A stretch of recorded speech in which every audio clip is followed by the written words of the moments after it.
Assalamu alaikum, dear students. I hope you are all fine and safe at home by the grace of Almighty Allah. I welcome you all once again in Hussaini Public High School YouTube classes. Today we are going to start Unit 3rd and our first topic is air. Air जो है, air हम हवा को कहते हैं. Air मतलब हवा. हवा जो है ये हमारे लिए बहुत ज्यादा जरूरी है. हम हवा के बगैर नहीं रह सकते हैं. हवा के बगैर कोई भी जानदार जिंदा नहीं रह सकता है. और ये हवा हमारे लिए कितना जरूरी है, आज हम इस लेसन में यही पढ़ने जा रहे हैं.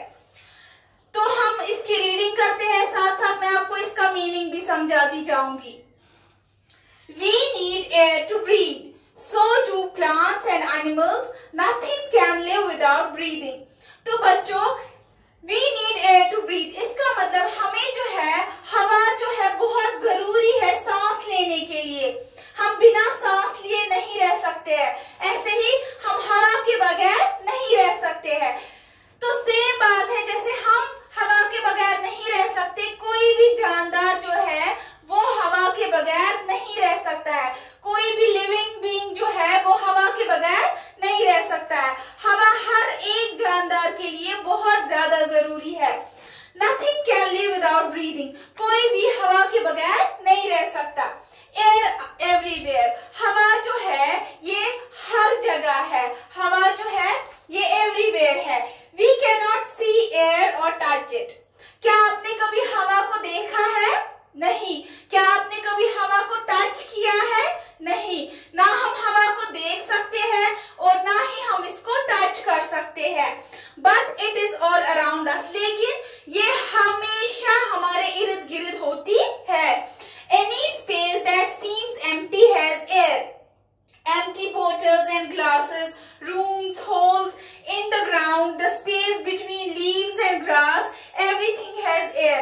हर empty जगह जो है, जो भी खाली चीज होती है, जैसे कोई खाली बोतल होती है, ग्लास होता है, या बहुत सा रूम जो है हमारा, इसमें भी हवा होता है.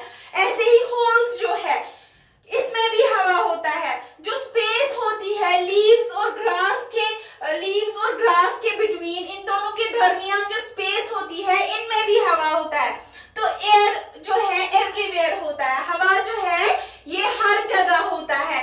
कोई भी जगह ऐसी नहीं है जहां हवा नहीं होती है.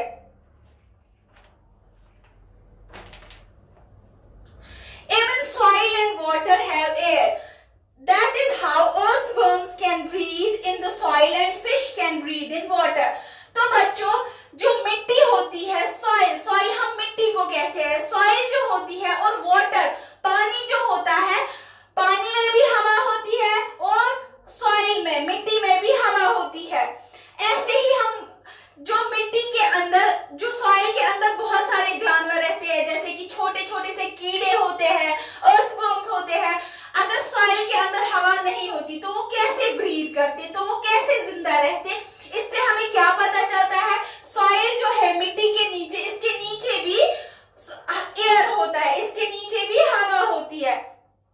और वाटर में हवा है, ये हमें कैसे पता चलता है? फिशेस जो होती है, मछलियां, या और भी बहुत सारे एनिमल्स हैं, वाटर एनिमल्स जो पानी में रहते हैं, तो वो कैसे ब्रीथ करते हैं? इसी से हमें पता चलता है कि एयर जो है ये वाटर में भी है, एयर जो है ये सॉइल में भी होता है. अब है बच्चों मूविंग एयर. मूविंग एयर क्या होता है?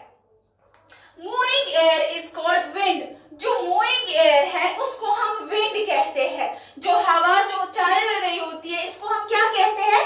विंड. हवा जो है ये मूव कर रही होती है हर हमेशा. A gentle wind is called breeze. और जब ये विंड जेंटली चलती है, ये जेंटल विंड को हम ब्रीज कहते हैं. The wind can do a lot of things. It can make branches of trees away. It can blow clouds across the sky. It can make waves in the water.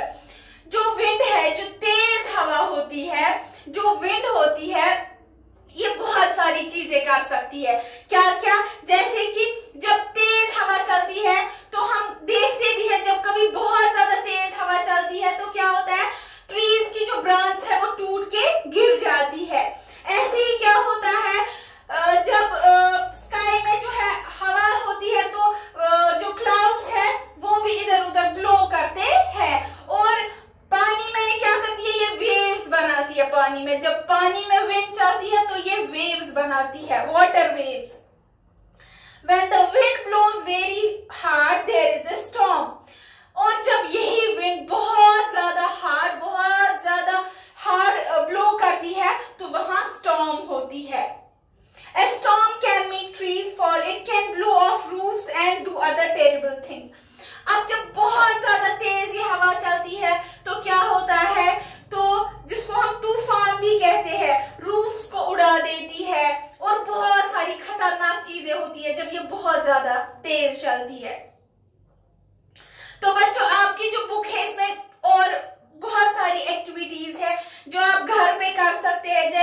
आपसे कहा गया है कि paint के कुछ कतरे जो है ये एक पीस ऑफ पेपर पे डालिए और फिर इनको ब्लो करिए। आप मुंह से इनको ऐसे हवा फू ब्लो करिए।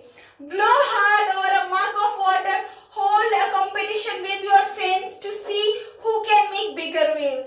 ऐसे ही कहा गया है कि एक कप लीजिए, उसमें वाटर डालिए और उसको ब्लो कीजिए।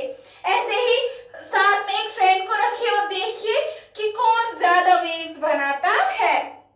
ऐसे ही बहुत सारी एक्टिविटीज है।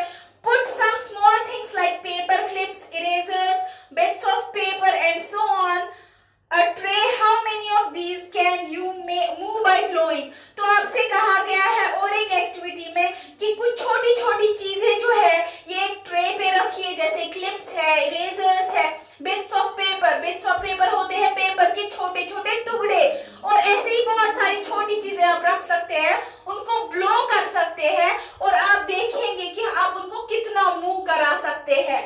You can blow through a straw or blow up a balloon and let out air slowly, and you can make a storm by asking an adult to blow air from a table fan, hair dryer or vacuum cleaner।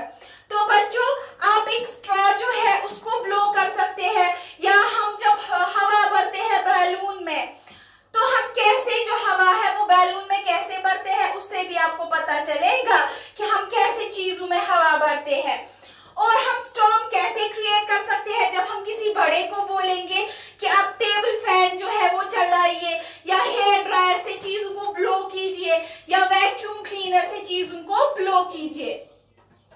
The way the winds blow। तो बच्चों हमें कैसे पता चलेगा कि wind किस direction में blow कर रही है। अगर हमें ये चीज देखनी है तो can you tell the way the wind is blowing by looking at the trees? Here is a simple activity to find out which way the wind is blowing। तो बच्चों आप इसके लिए भी एक छोटी सी एक्टिविटी कर सकते हैं जिससे आपको ये पता चलेगा कि विंड जो है किस डायरेक्शन में ब्लो कर रही है। तो आपसे कहा गया है let some sand or dry grass fall from your hand, the way the sand or grass gets blown is the way the wind is moving। तो आपको एक मुट्ठी भर जो है मिट्टी लेनी है हाथ में, या ग्रास लेना है हाथ में और उसको ऐसे नीचे डालना है, वो जिस डायरेक्शन में जाएगी वो उसी डायरेक्शन में विंड जो है वो ब्लो कर रही होगी। Another way is to hold thin strips of newspaper between your thumb and forefinger. The strips will fly the way the wind is blowing। दूसरा जो वे है वो जो दूसरी जो एक्टिविटी है उसमें आप क्या कर सकते हैं, थंब और फोर फिंगर के बीच में ऐसे आप एक न्यूज़पेपर पकड़िए और आप देखिए किस डायरेक्शन में ब्लो करेगी। तो इससे भी आपको पता चलेगा कि विंड किस डायरेक्शन में ब्लो कर रही है। तो बच्चों आई होप ये जो चैप्टर है ये आपको अच्छे से समझ आया होगा, और इसका जो क्वेश्चन आंसर्स है या इसकी बुक वर्क है वो सारी आपको स्टडी मटेरियल से मिलेगी जो कि हुसैनी की वेबसाइट पे दी गई है। Thank you.